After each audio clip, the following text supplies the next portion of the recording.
Hello, everyone, and welcome to the Cardfighters Couch. I'm your host, Lupville George, joined by two new people today. We've got Lupville Sayso and Lupville Ayrton here with us for this episode.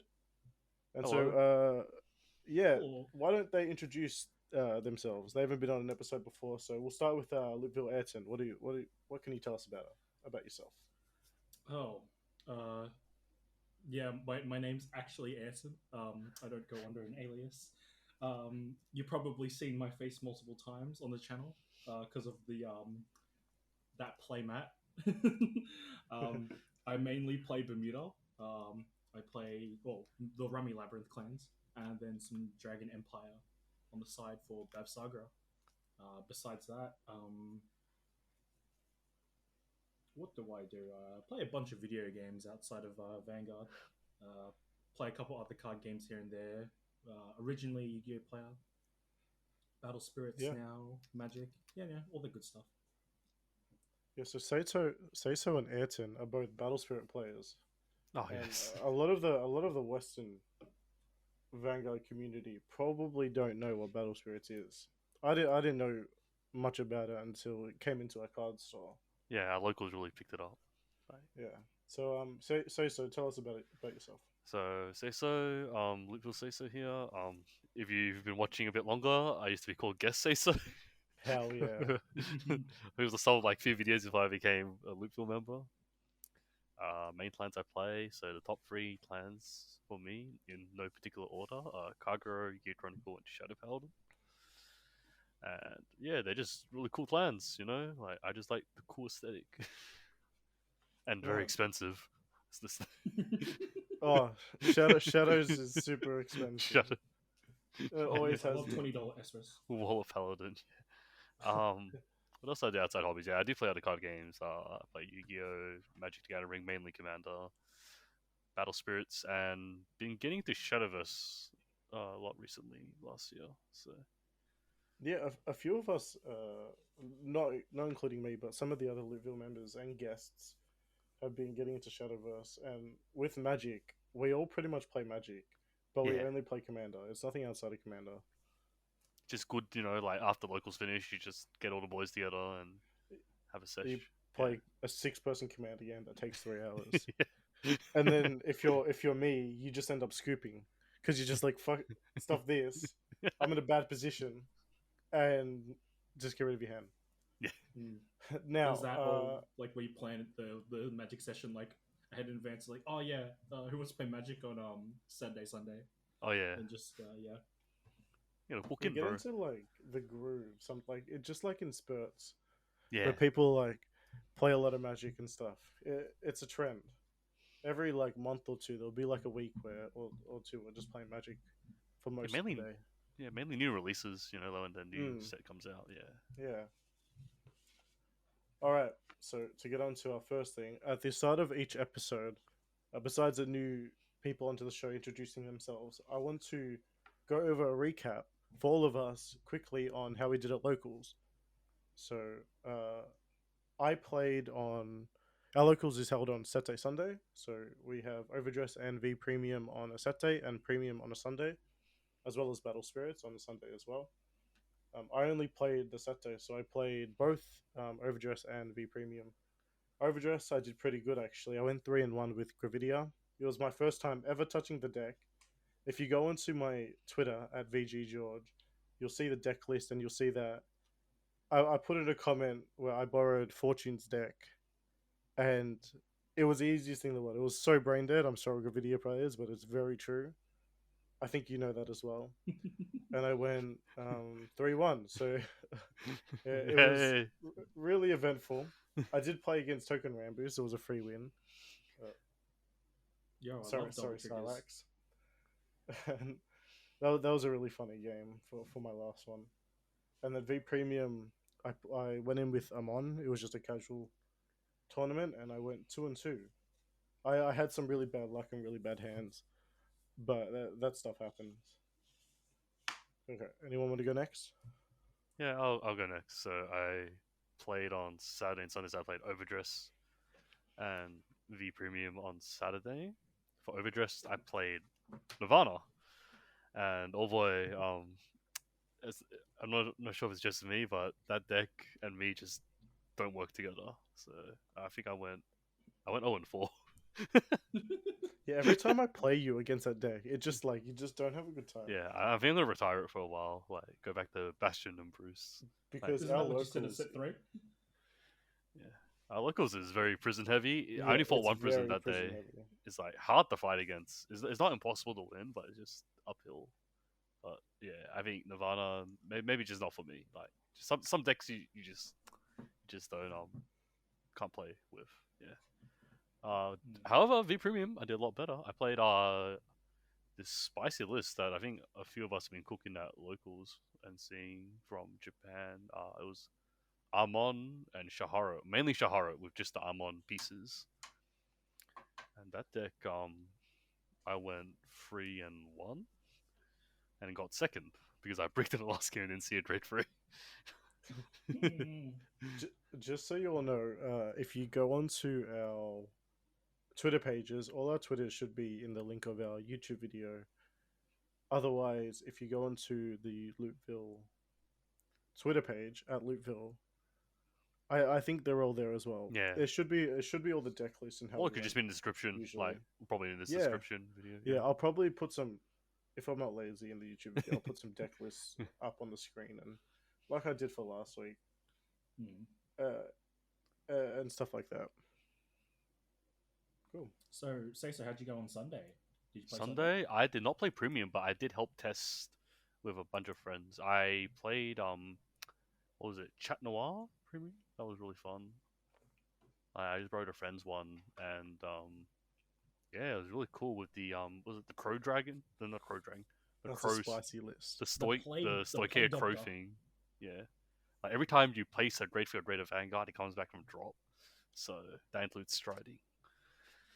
So And yeah, Axel? you played Lock. Ooh. Oh, actually, it wasn't even Chatnor. It was Locks and Chatnor. So it was just a very good. Like felt like a good deck to play because you got to ditch the Crow for Stride. He comes back. You got to throw it away. It's like it always came back. It was cool. Like It's a super spicy Yeah. deck list that I think any great nature player could appreciate. decks out really fast though. So Yeah, 100%. XL1, Doesn't XL1, matter. XL1. Doesn't matter if you deck out if your opponent's at 6 damage. Yeah, opponent dies. Does your opponent really win if you deck out? Yeah. And what else happened on Sunday? I don't think we didn't have a premium tournament on Sunday. I Yeah, don't think not there enough was enough people. players from what I got told. Not enough people signed up. Yeah, like I think people came in just to play casually, and it was mainly about Battle Spirits. Like I think it was last week of a circuit that has been going on for the last 6 weeks, so it was very big. Yeah, You have a good chunk of premium players playing in that as well. Like, we can't yeah. have So people... they had they chose Battle Spirits over. They chose to practice Battle Spirits before the tournament because Yeah, we it couldn't happens have the after event. premium. Mm. Yeah, We touched on it last week with Fortune and Akumo about premium, and we pretty much got to the consensus that premium just for us isn't fun anymore. Like Yeah. the thing of tier 2 premium just doesn't exist Yeah, pretty it's much. pretty What stale. all we've been saying, it You is have- stale. But You have to do unfair things just to play the game. It's not even like I want to do unfair things to be was it a degenerate. It's just that I have to like be degenerate just to play the game, which is like Yeah. not fun. but that's a topic for another episode. Yeah, that was I'll probably Let's get touch on it later. Ayrton, how'd you go? Oh, locals. Okay, so I recently moved to Japan, so I was late to my locals. The day of recording it would have been yesterday, a Tuesday, at Battle Loco. I played against a friendly against the guy who won. He was a Nirvana player. I'll send the link afterwards on how to get on his deck list. It was a very fun game, surprisingly, because at locals back in Australia, I think Seiso was the only one who actually really played Nirvana in tournament, and even then, that came out very rarely. So it was like the first time besides with playing against Seiso, first time I properly played against it with someone else. It was a lot of back and forth, surprisingly, for Overdress. OT flew out on my opponent's side as a defensive, which wasn't fun, but what can you do? It's part of the game. That's Oh, Overdraft and I was for playing you. Bav. English Bav because I haven't finished my JP one yet. Getting pretty close. I'll come with time. All right. Now let's go to our first comment question for the episode. People, please ask us questions. Did it again.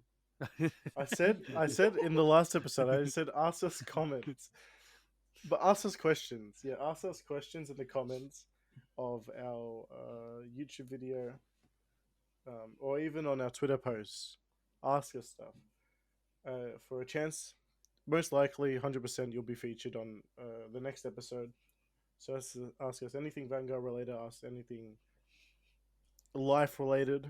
Gives It'll us be on the show. content. Gives us content Yeah. to talk about. Yeah, and we want viewer interaction. That's one of the main goals of this podcast. Is to get users involved, the listeners. You get Loopville so- Cloud as well. It's like, Yeah, oh yeah, I was on a Loopville video. How many subs they have? 1,000. Hell yeah. That was me before I actually was a looper. Yo, I'm on the Loopville channel as Cloud, bro. For Alright, I think so- the one video. The first question is a YouTube question from Smack00. They say, do you feel that Overdress has not done enough to recreate some game plan / art styles of some clans, i.e. Tachikaze? If so, do you think that Wildress should address this by including new ride lines to recreate clan who do not have a representative in the format? I'm gonna go and say no. I think with Overdress, the way they're doing it and trying new gimmicks is the way that it should go. Like, I understand that people would want, their favorite playstyles like Tachikaze or a Great Nature playstyle or a Grand Blue playstyle, stuff like that. I understand they want it in Overdress. But I think them trying new stuff, and we saw with the recent BTO 5 reveals, that like they're trying stuff new, and it's a good thing. I think it's a good thing. Leave like the Tachikaze playstyle to Tachikaze for V Premium because they're still supporting it. That's just my opinion. What do you have to say about it? I'll go. Yeah, 100% agree. I think I wrote something, a little note, like, yeah, there it is, I found it. Yeah, I'm happy, like, 24 main clans exist in Vanguard. What gives Vanguard its, like, identity. But it was such a balanced nightmare, like, in V.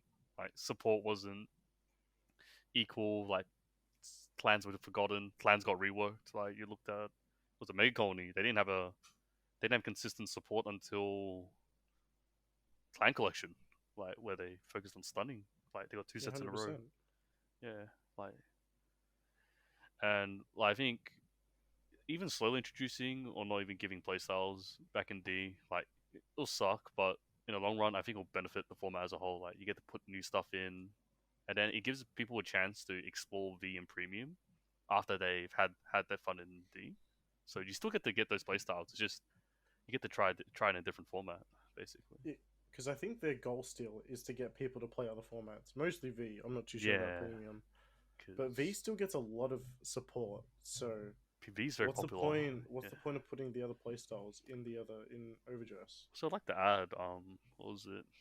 Yeah, we were a one format game only, was it 4 years ago? Like, we only got the V format 4 years ago. So it's now we have 3 formats. So That's it's very, crazy to think about. yeah. It used to be a one format game. Hmm. No, 3. I'm Anyone of have the anything else opinion to that. add? Oh, sorry. No, you go. I'm of the opinion that they really should keep those like mechanics separate. Like introduce new stuff for Overdress, Wildress. Like we had set orders, which I found were really cool. Like what you had the meteors in Gravidia, you had prison, stuff like that. That was really neat. Ride deck. Like if we bring like stuff from V over to that, it just feels like it's really cluttered. Like I still don't fully comprehend how like gauges, divine gauges, and like Tachikaze gauges work properly. Like Yeah, yeah. Me too. And when I started playing premium, that was a nightmare trying to learn all the keywords. I feel like each clan, like there should be like distinct things that should stay in each era, and it makes it all unique. Like, I play Bermuda. I have Harmony in what do you call premium, which is cool. I need to like balance my deck around that. If I'm playing something like Highlander with Alk, or if I'm playing V, I'll play Melody. You'll never see me play Melody, but if I play Melody, I have to look build a deck around the keyword. Or if I'm playing Kyrie or something like Alessio, Black Wings, White Wings, Black Wings, you're building it around that. Like it gives each format diversity and each deck more diversity than others, and I reckon it's good for each format and good for the entirety of the game that we should keep it separately. Um, but if it comes to like clan art styles, I reckon because it's nation based, I reckon yeah, bring more clan art styles back. Yeah, I reckon that'd I'm be fine pretty with good. that. Yeah, I'm all for that. Yeah, But It's weird playing. otherwise, I think you're bang on with what you were saying about how things should be like diverse and different between the formats. 100%. yeah. Because why I would do. you like play? Oh, sorry. Oh, sorry. Why would you? I do Why like would you having play? like. Oh, fuck. Oh my god. You go. You go. You go. Okay, okay. I think that having like different playstyles allows, because if you get like for example, like what if lock was in every format? Like that wouldn't be fun. Like you can't run away from it. It's like it's kind of like that. Like the worst of each like if the worst of each format's in each format, then it's like what's the Yeah, like? imagine going to play Overdress. Say your first tournament. No, we'll say your first tournament's V Premium, and you verse Link Joker, right? You're versing 3 Link Jokers because maybe it's the most powerful deck, and then you go to play Overdress, and we're assuming Link Joker means lock. Just gotta put Yeah, it out there. yeah. And you go to play Overdress, and you're playing another against another lock deck. It's like what different are you playing? Mm. You're not playing different. But then again, there is Prison, and Prison is like a very much bootleg lock. Lock At them up, least it bro. doesn't debilitate your entire board with like, oh, you cannot use these units. You can't use You these cannot symbols. use this unit. Mm. You want your Excel marker? No. You cannot use it anymore. Goodbye. Your marker, Bang. I eat it. Hungry. One thing that's really cool about Overdress is in Bav, I can play like Desert Gunner, Narukami style stuff. I can play Tachikaze stuff with Yeah. What do you call it? Tribash, Blaze Maidens, Kagero, Sealed Blaze.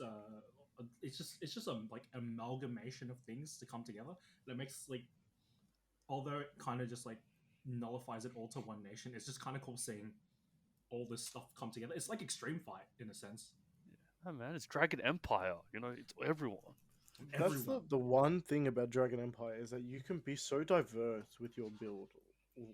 One example is Rotanks.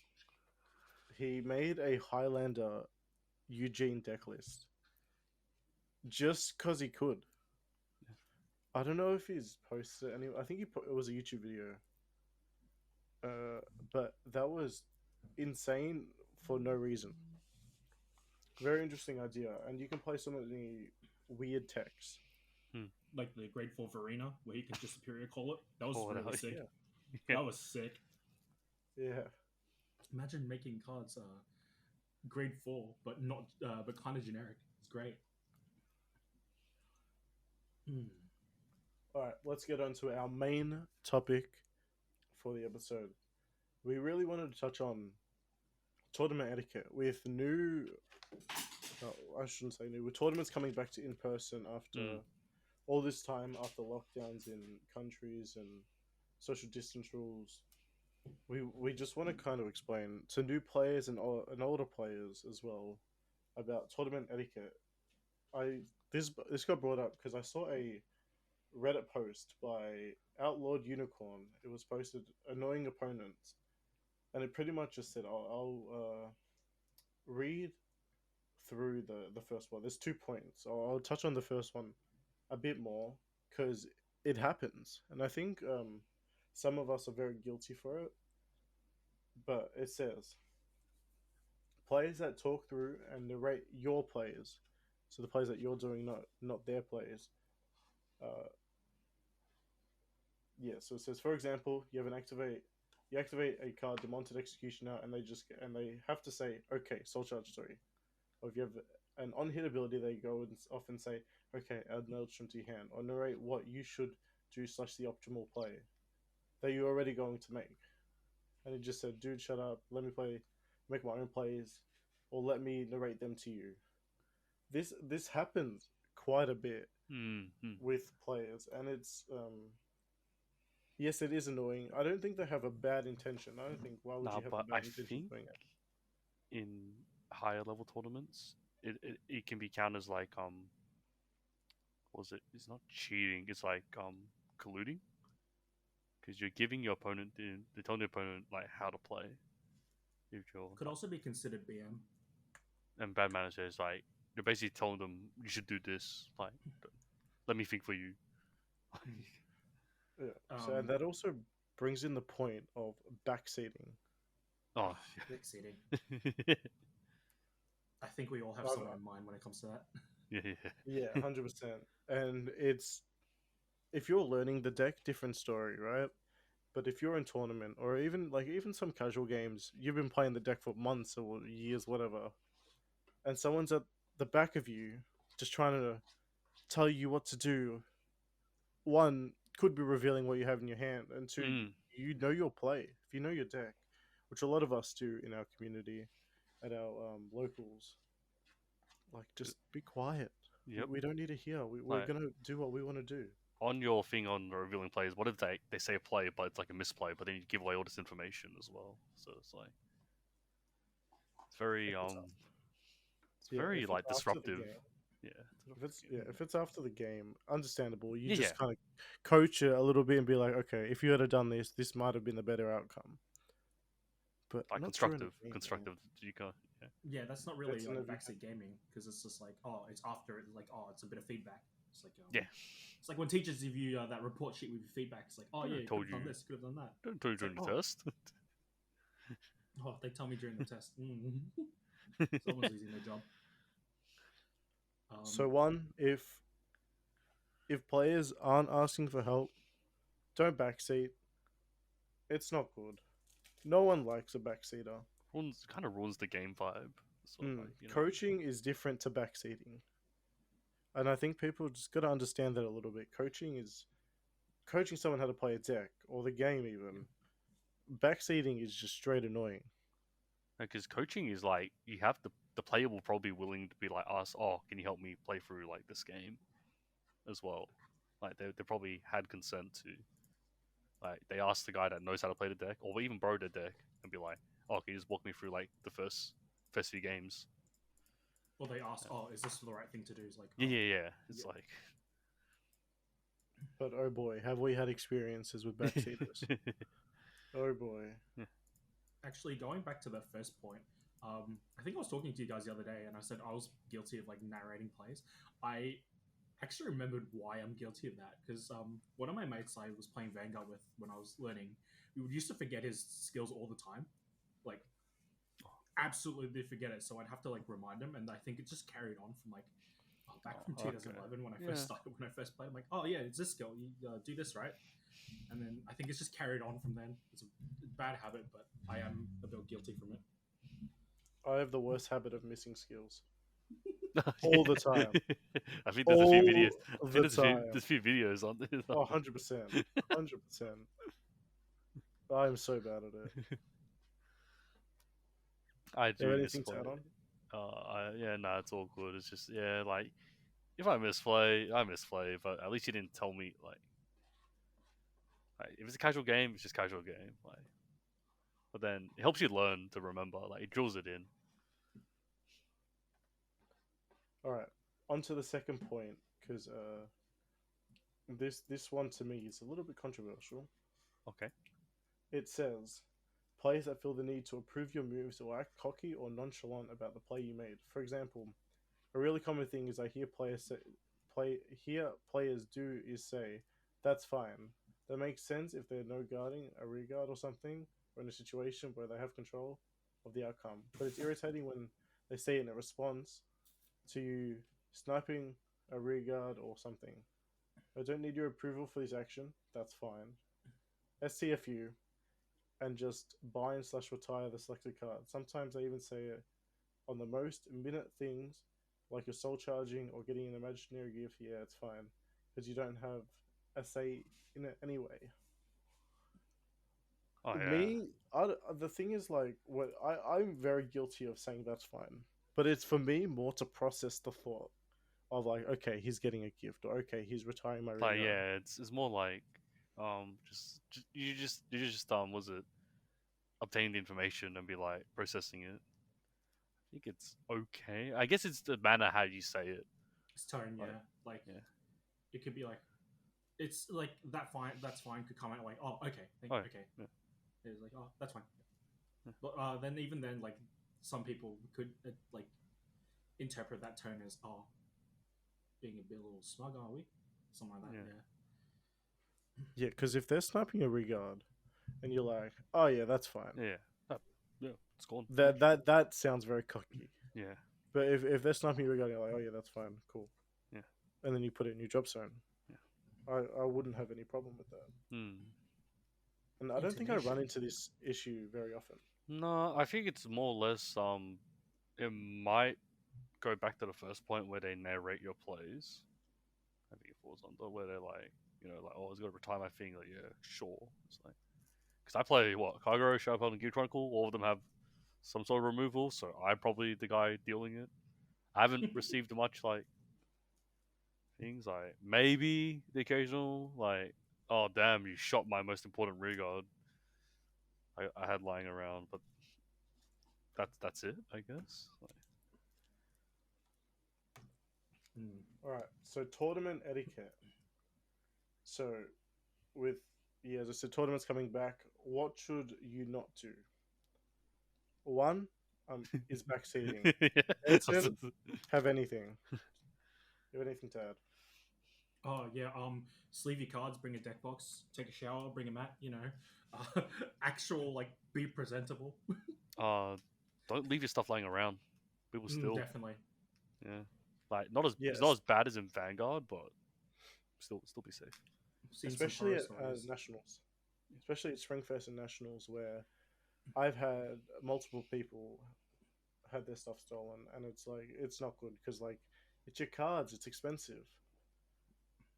Make sure you take your cards out of your pocket and not throw them in the washing machine. That's a good one. It's a squash peas moment. Yeah, that's a story for when he comes on. Yeah, that's just What else is there?